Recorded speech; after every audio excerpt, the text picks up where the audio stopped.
American Countryside on U.S. Farm Report is sponsored by Nationwide and their farm-certified agents.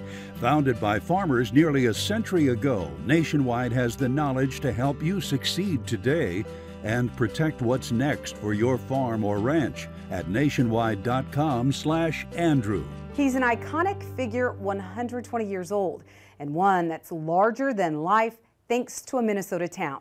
Jolly Green Giant is a staple in stores, and as Andrew McCray shows us in American Countryside this weekend, it was a tall order to bring him to life.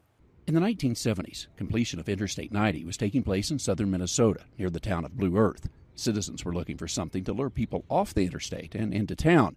One of the city fathers had an idea tied to a longtime company here. We'd had the Green Giant Canning Company for many years, so he contacted the president of Green Giant, who approved using the likeness of the giant, but said that we have to come up with all of our own funds. Citizens raised the funds quickly, and soon a company in Wisconsin was busy preparing a giant order. They had to bring him over in 2 loads because his arms are so big, they couldn't fit on the truck with his legs and body. So the giant came here in pieces, was assembled, and then eventually hoisted skyward in 1978 to coincide with the completion of Interstate 90. He is 55 feet tall, so once you get up onto the platform, it's kind of overwhelming how big he is.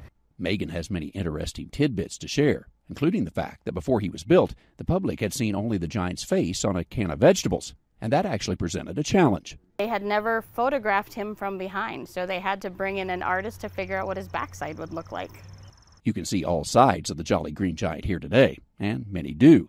Plus, they can see memorabilia next door about the evolution of the giant, if you will. Estimates are that we get about 150 to 200,000 people just stopping through a year. The fire department comes to give the giant a bath once a year. He also sports a red scarf during the winter and occasionally wears other items to celebrate certain events. Many people in town have worked at the canning company over the years. Megan says it's a rite of passage for many kids to work a summer job during the busy packing season. For visitors here, the small museum next door does a great job of sharing a giant story. It's a room full of just amazing memorabilia, items that they have been willing to share with us, showing the history of the canning company. This giant has been standing guard here since 1978. It's something that draws thousands of visitors to the city every year, and also a tribute to the many farmers of the region who grow for the label. Traveling the countryside in Blue Earth, Minnesota, I'm Andrew McCray. Thanks, Andrew. And you can hear more of Andrew's travels at AmericanCountryside.com.